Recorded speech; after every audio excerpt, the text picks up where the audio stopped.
under the guidelines. It is appropriate for what has happened. But that lies with Ms. Potter. Thank you, Your Honor. All right. I understand that members of the Daunte Wright family would like to make some comments, and I think Katie Wright would like to be heard first. Would you please come forward, Ms. Wright?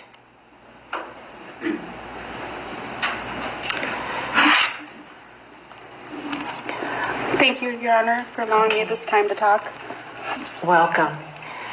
Would you please state your full name and could you spell it for the record? My name is Katie Ann Wright, KATIEANNWRIGHT.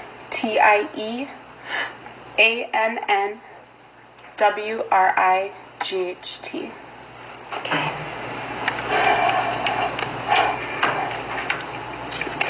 Daunte Wright is my son, my baby boy, and I say is and not was because he will always be my son, and I'm proud to say that.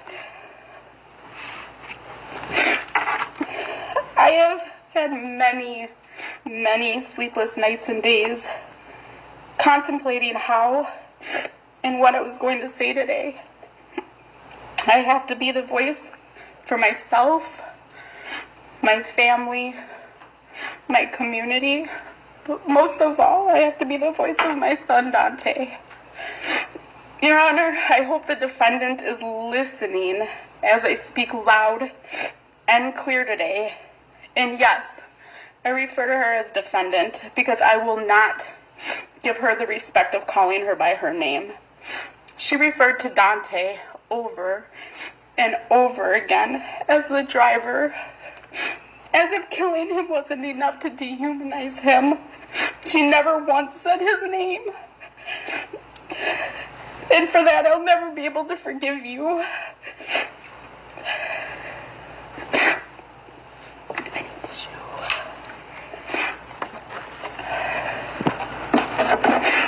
And I'll never be able to forgive you for what you've stolen from us. I hope you're listening and don't mistake any of my words because we can't afford the defendant to make any more mistakes. His name is Daunte Demetrius Wright. Let me tell you what you've stolen from us. Daunte was born October 27th, 2000 at 9:25 a.m., one of the happiest days of our lives. My husband named him after Daunte Culpepper because he loved the Vikings and knew our son was a star from the moment we looked into his eyes. He played way too much, and he joked a lot. Even when he'd get on my nerves, I couldn't stay mad at him because Daunte's goofy laugh. Daunte loved hard, loved his family, friends, and his son. Daunte's smile was genuine and big, just like his dreams. You took this. You took his future, what he could have been, and it was so many things. April 11th was the worst day of my life. A police officer who was supposed to serve and protect took so much away from us.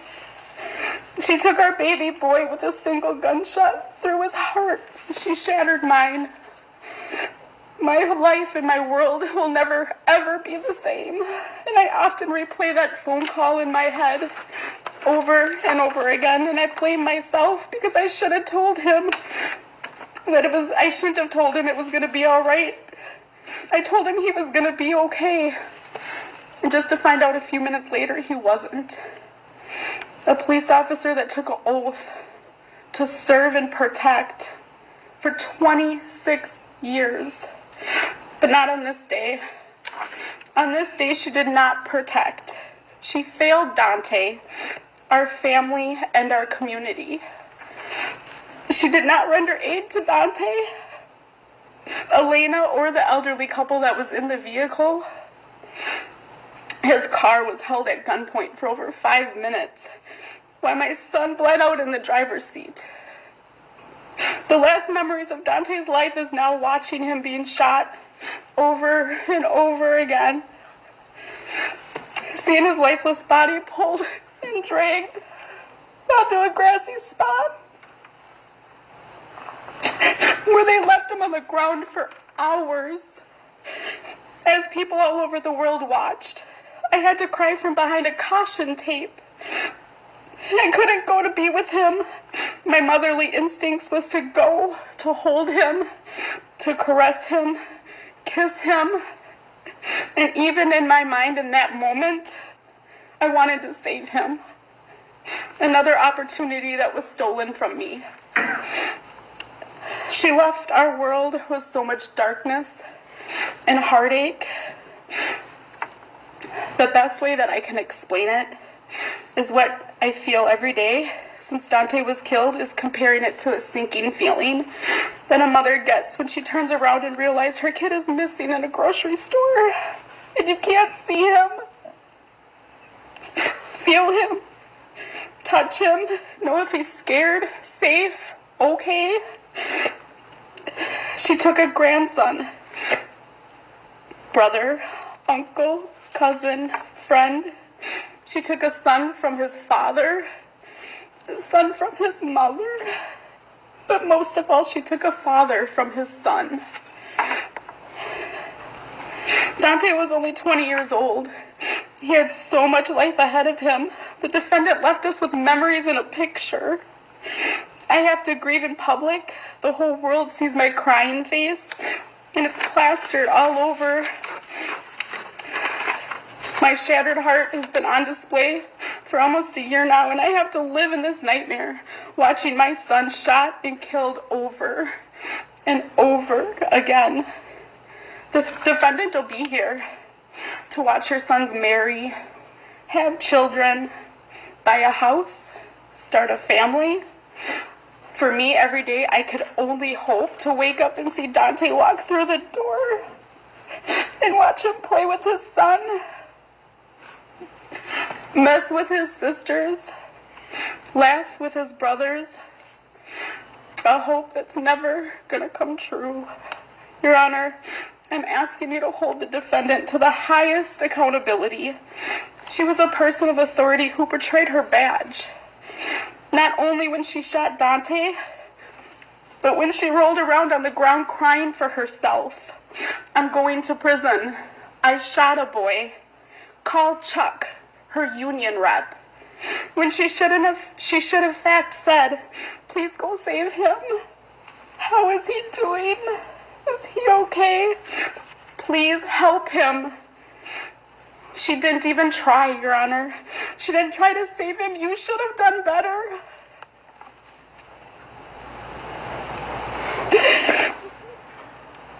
When it comes to trial, I was there every single day. My heart wanted to see remorse, sadness in her eyes. I wanted to see her mouth the words, I'm sorry. But she sat there with such entitlement and privilege. She never once looked at us passing through the hallways every day.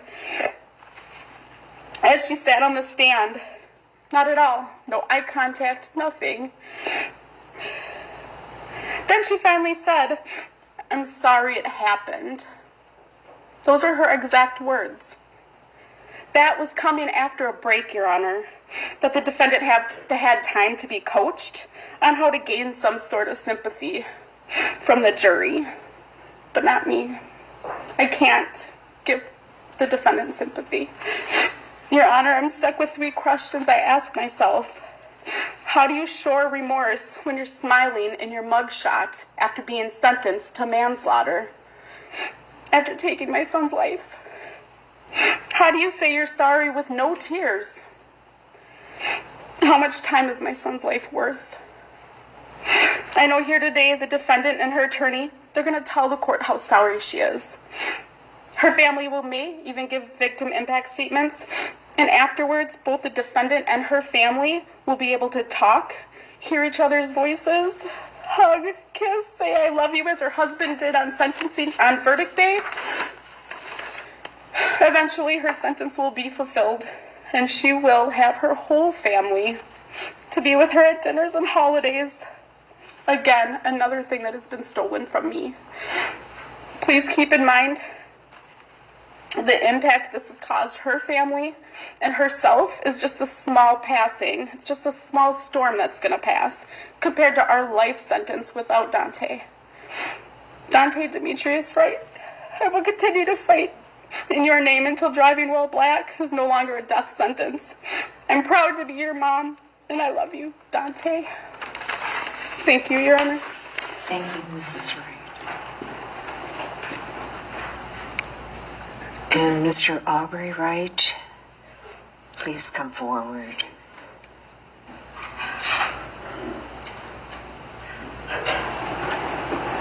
And state your full name and spell it, please. My name is Aubrey Wright. You said spell it? Yes. Oh, I'm sorry. A-R-B-U-E-Y. Last name is Wright. W-R-I-G-H-T. I'm kind of nervous though. But I'm Aubrey Wright, Dante's father. I want to start by telling you what Dante meant to me. Dante meant the world to me. He was my son, made out of the unconditional love that me and his mother had for each other. Dante was every man's dream. My first child with my wife, and he was a boy. I was so proud to be his father. He was handsome. He was my son. He was my prince. Dante was my reason. He was my reason to do better. He was my reason to change in life. A father's love is so powerful and deep, it's hard for me to put it into words. But I need you to hear me when I say I love my son with all my heart. I've been there for his first steps, his first words, first day of school.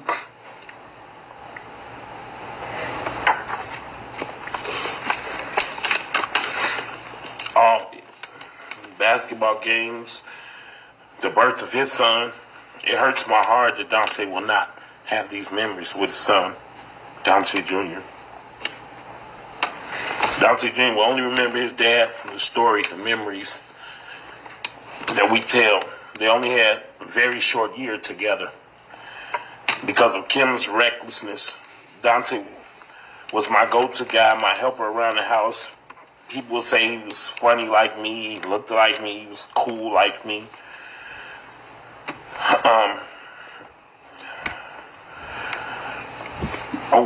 I would watch Dante as he slept for many years, thinking, wondering how his future would be and what he would become. And I would kiss and hug him, and he would not like me to do that, obviously, but I would do it anyway. And I would always tell him that no matter what, I got you. From the day he was born until April 11th, I had him. I was always there for my son. Dante's life was cut short by Kim Potter, who claims she thought she had a taser. She pointed a gun into my chest, into my son's chest, and pulled the trigger, not only killing Dante by damaging his heart to the point of unrepairable, she also damaged my whole family's heart. Nothing will ever be the same. Everything we do as a family ends in tears. Because all we have is memories left of our son. What should be happy times turns into sadness.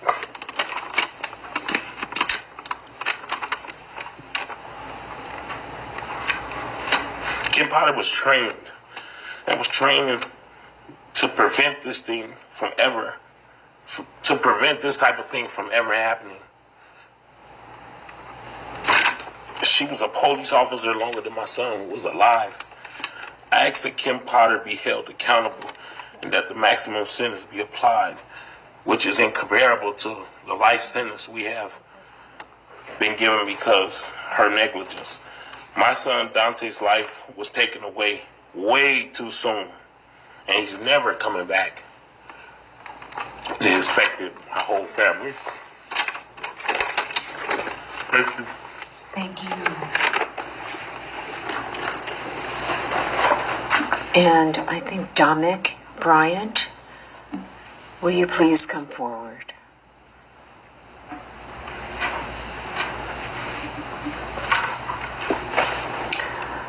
And please state your full name and spell it. Damick Bryant, D-A-M-I-K-B-R-Y-A-N-T.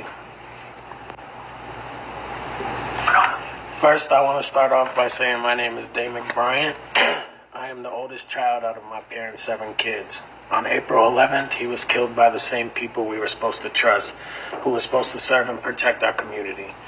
He was killed by someone who was on the force longer than any of my parents' children have been alive, who was a field training officer at that. We know the charges are manslaughter, but we believe what happened to Dante was murder. When I got that call about Dante, I couldn't believe it. I fell to the ground in pain that no one should have to go through. It was the hardest time of our life. We lost a very special person, so I write this letter to you, Dante Demetrius Wright. We miss you more than ever. Our lives aren't normal anymore. I think about you every day. I lost not only my best friend, but my baby brother. I would remember when we would play games when we were young, and you would get mad if you lost, and you would start crying and turn red in the face because you didn't win. I remember when me, you, Dad, and everybody used to go fishing, and we would argue over who was going to catch the biggest fish. Everything was a competition between us boys. Now we won't be able to compete with each other anymore. I won't be able to see you get old. I won't be able to hear your voice change. I won't be able to tell you I love you one last time. I think about this stuff every day. You were stripped away from us. This has been the longest, most alone, miserable times of our life. We never felt the pain like this. We lost a very important piece to our family. I promise I will never give up fighting for you because that's what big brothers do. So I wrote this little poem I have. Your memory is my keepsake. We'll never be apart. God has you in his keeping, but we'll have you in our heart. You never said I'm leaving. You never said a goodbye. You were gone before we knew it, and only God knows why. There has been 1,000,000 times that we needed you, and 1,000,000 times we cried. If our love could have saved you, you never would have died. In life, I love you dearly. In death, I love you still. In our hearts, you hold a place that no one could ever feel. It broke our heart to lose you, but you didn't go alone, for part of us was with you when God called you home. I promised to my family that I would take care of everybody, including our siblings, Dallas, Destiny, Diamond, Monica, Marcus, and of course your baby Dante Jr. I cannot express how painful it was for our family to see the defendant smiling in her mugshot immediately after being convicted of killing my brother. I respectfully ask the court to give a strong sentence that accounts for the severe pain and loss that our family has experienced. Thank you so much for giving me this opportunity. Rest in peace, Dante Wright. Thank you.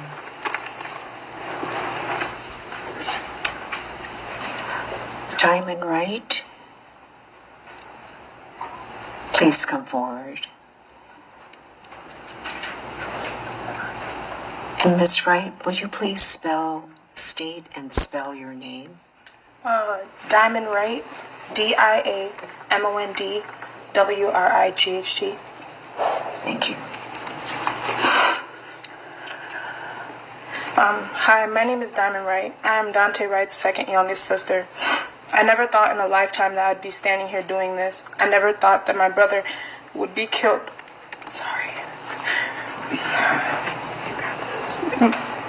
Would be killed by the same people we're supposed to feel protected by. I know that the charge is manslaughter, but I believe this should be called murder. Ever since my brother was killed, my heart's been shattered, and the only thing that's putting it back together is the memories we shared. I feel like I've been living in a complete nightmare. It got so bad to where the point I couldn't sleep. I stopped eating and even got depressed. The death of a loved one is not only an emotional pain, but also a physical pain.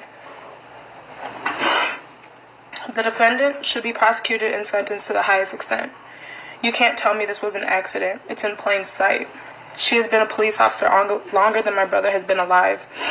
How come I have to go see my brother in a metal container just to talk to him?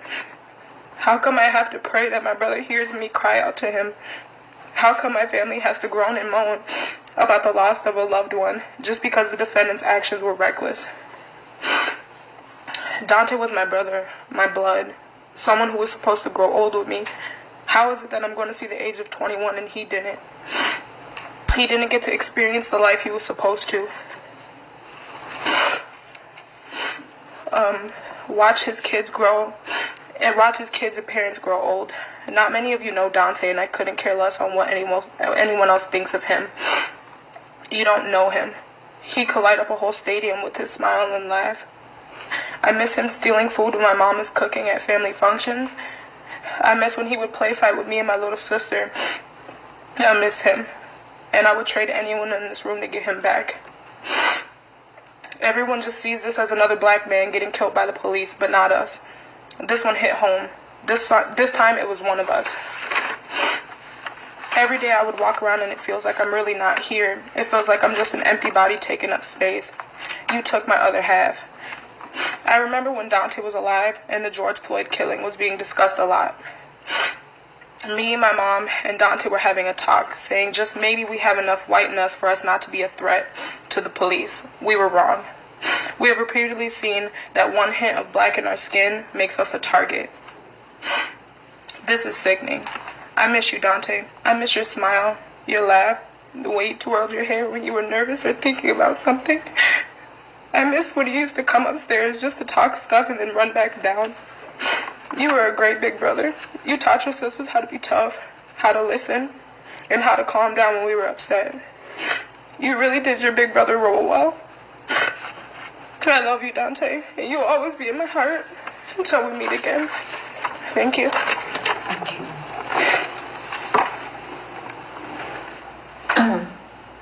Miss China Walker Whitaker. Now, if we could just have a moment. Sure.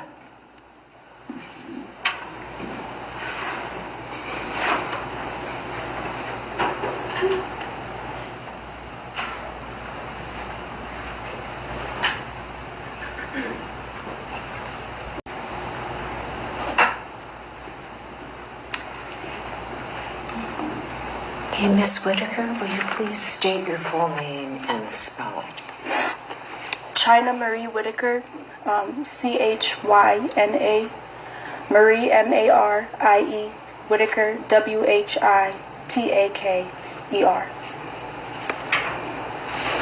Can I start? Okay. My name is China Whitaker. I am the mother of Dante's only child, Dante Wright Jr. Dante was born 25 weeks premature and had to stay in the NICU for a little over 2 months. During that time, his father and I were very concerned about him making a full recovery. However, by the grace of God, he is still here today. He is now 2 years old, and since April 11, 2021, fatherless.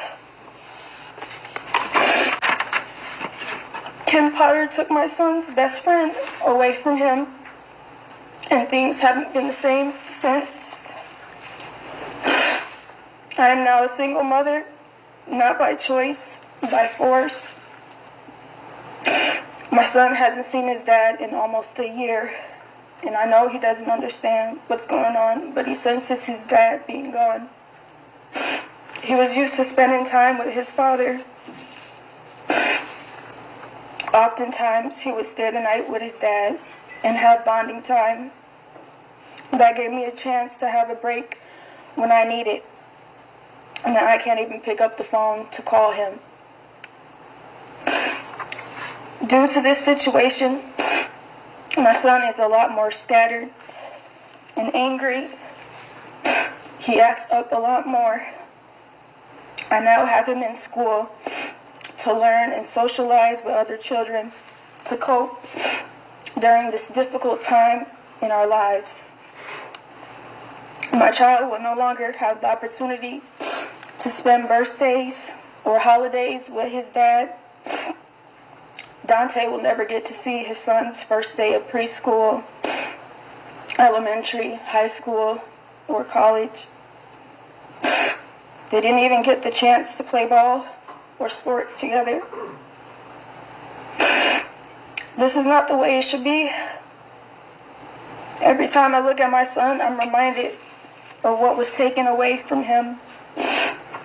I show my son pictures and videos of his dad, and his face lights up with the biggest smile, and he says, "Dada." It hurts me because I know if he had the chance to see his dad again, it would fill the hole in his heart that is now there. I can't take the place of his father, neither can any other man. All I can do is hope and pray things get better for us. I now suffer from severe PTSD. Whenever I'm pulled over, I have extreme anxiety. Afraid of making a mistake and something ending up going wrong. I can't watch any movies or videos that have to do with police brutality because it reminds me of Dante being killed. I got my son a poster of his dad that I keep in his bedroom.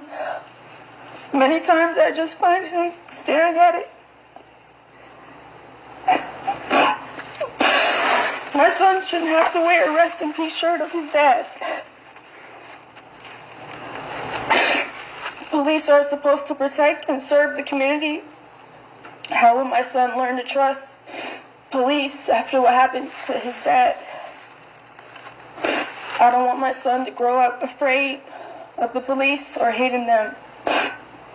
Nevertheless, it's only fair that Kim Potter be sentenced to the maximum amount of time for executing my son, Dante Jr.'s father.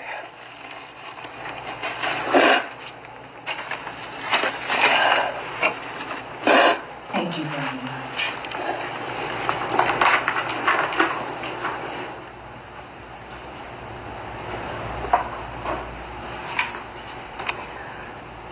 All right, I'll hear the defense arguments regarding sentencing. Mr. Ng.